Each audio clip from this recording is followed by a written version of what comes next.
Okay, so we're doing the project underneath here, making 3-tiered shelves. Fix the holes to get the wiring back up the mast. We're gonna put a shelf back here so we can put food storage, extra batteries, maybe another water tank, water maker, something cool like that.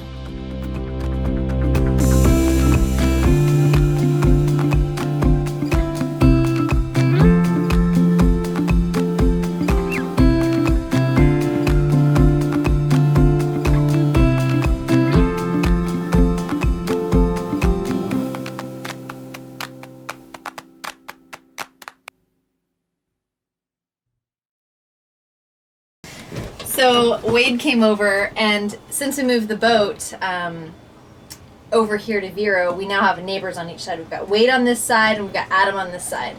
So Wade is friends with Ross, who you guys met the other day, and he came over when all of this, I was doing the TSP on it, and I was like, look at my boat, it's going to be so amazing. This is where the galley goes, this is where this goes, and my upholstery's pink. There's nothing in here. You guys thought it was totally gutted. And Wade and Ross are like, yeah, nice, Aubrey. Yeah, it looks really good. And I just am blind to the fact that nobody else is as excited about this project as I am. So Wade is now here next to us, and I was like, Wade, you have to come over and see how it looks now. We got most of the stuff back in. It's almost done. And he comes in, he's like, wow. I was not expecting this. He says, I'm impressed. I'm impressed. But my heart was so lifted. He's like, you proved me wrong. And there's been so many people that are like, this boat is such a turd. But yeah, I'm just so proud. I'm so happy. I love the space. I love the size of the space. I feel so comfortable sailing this boat because it's small enough, but it's comfortable to live in.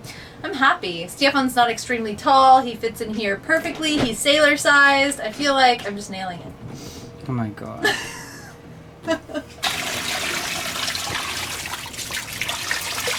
How's that working out for you? I love this thing.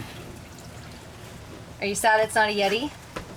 I mean, Whoa! I don't know if a Yeti is so much better. I've heard that the Yetis are the best, but I've heard that these ones, in terms of the price difference, does not do too bad. So what we should do is we should have this one, your black one, and get a Yeti from somebody and put ice in it and see what stays cold the longest. Yeti. Okay guys, maybe you could tell us. I have this Ozark Trail, which is the Walmart brand that I bought. I bought a big one and then I bought a smaller one, and I've never had a Yeti. So comment below and tell us if you have experience with Yeti versus Ozark Trail versus Arctic versus all the others. I know the best one that I've had before was an Engel. It's in a South African brand, ENGEL. So let us know. Of course you would say that. Let us know which one is the best. Of course you would say South Africa. Of course it's the best. You're gonna come with me and we're gonna do a project right now. I'm gonna put some really amazing Afrikaans music on, and then you're gonna try and sing along and see how I fix the holes to get the wiring back up the mast through the new Corian, and then whatever else there is to do, you're gonna do it with me today. So let's go. Now I am a bona fide boat fixer. So everything I do, I taught myself, and I guess there's this platform called YouTube. It's like a little red play button. It's youtube.com, I think, and you find some nice sailing channels like Sailing with Lone Star. I heard they're rebranding to Go See, and there's a lot of how-tos, and now I'm starting to do the how-tos for you too, because I figured out how to do most of the things. So this is the Corian. This is what it looks like. I think it looks absolutely beautiful, but the problem we have is that on this side we had the holes here going through, so I'm going to just redo all these wires, and then also the propane and the coax cable and the solenoid. So that's what I'm going to do right now. It's going to be kind of a boring job, so I'm going to fast forward through it so you can see, but I am going to dance until I do it right. What would you tell me? What is your favorite song to listen to when you're working? I really like Led Zeppelin when I'm sailing, and when I'm working I like to listen to like fun music. And today I'm gonna play you something by Snotkop. Here we go.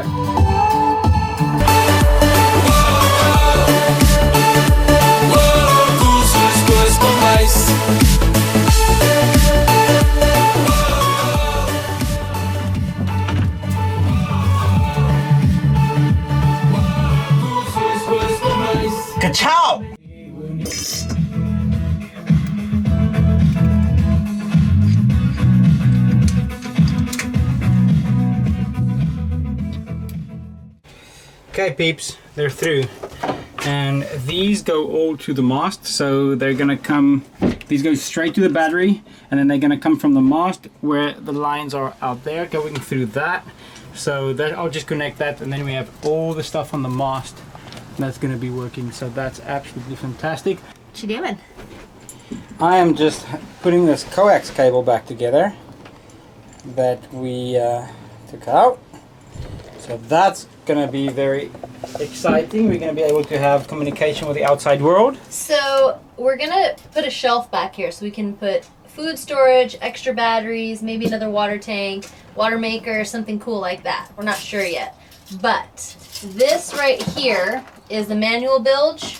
And what you can't see is I'm looking at the automatic bilge, which is a black hose, and sometimes things might get stuck in it. Say a piece of plastic falls into the bilge on the other side, your bilge pump will be obstructed. So you have to have space to be able to pull this black pipe out and clean the screen, which is a huge pain in the butt because we have all these batteries here now.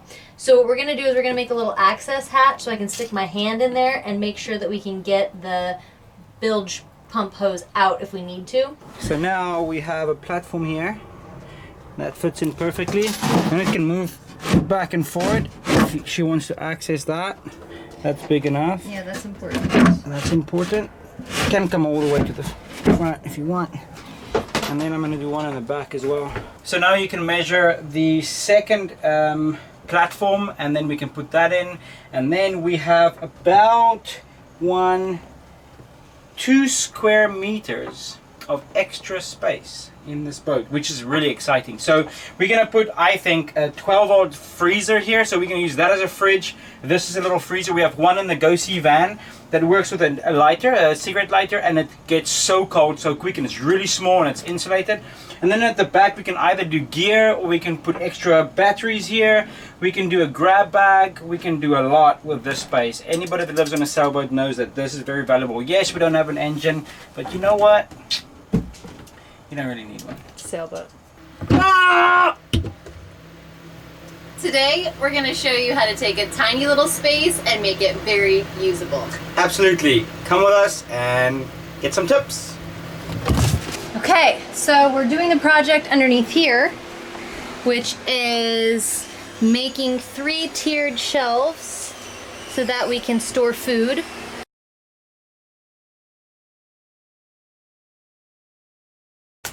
Okay, so now that we have the 3 shelves planned out, we've cut them, Aubrey's busy gluing them, we are gonna sand them, paint them with Bilge coat, and then they're gonna go in. And you will not imagine how much more space we're gonna have. So I think that you're busy clamping?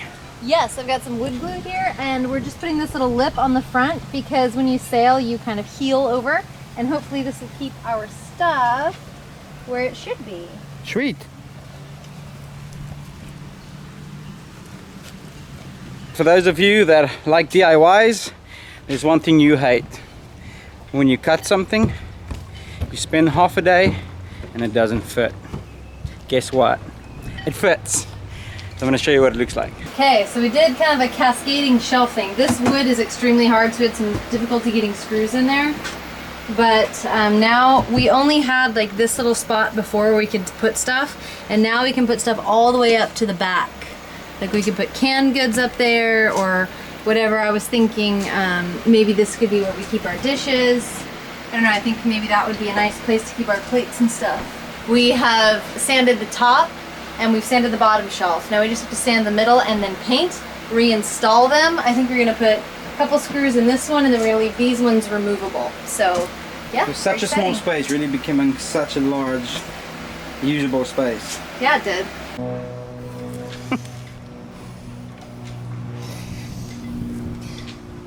Today we kind of buttoned up a lot of projects. You guys saw what we did underneath the sink. We're not quite done with that yet because we couldn't, sounds so stupid now that I say it out loud, but we didn't have a short enough level to get the back shelf level, so we eyeballed it. And then the first time we eyeballed it, it was perfect, but one of the screw strips, when we took it out, we eyeballed it cockeyed. So yeah, it's been fun. Tomorrow we're gonna button up the whole galley. I'm gonna cut a new hole into this. Let me show you. So Stephen's gonna cut a hole here. I'm gonna measure it, And I'm gonna put in one of those. Yep, and then We're gonna fill it with these. wine. One of the reasons that I wanted to get a small boat and a cheap boat was because I wanted to be able to live on a boat and experiment on how to store things and how to live on it properly before I started tearing apart like some 50-foot swan. Not that I can afford a 50-foot swan, but... Hey, we can afford whatever we want. Yes, just if you think about it, then you can have it. That's right. So I was looking at a 40-foot Chewy Lee before I got Little Miss, and I decided to go Then you boats. get an African with a 40-foot mast. Oh my god. And with that, folks, good night.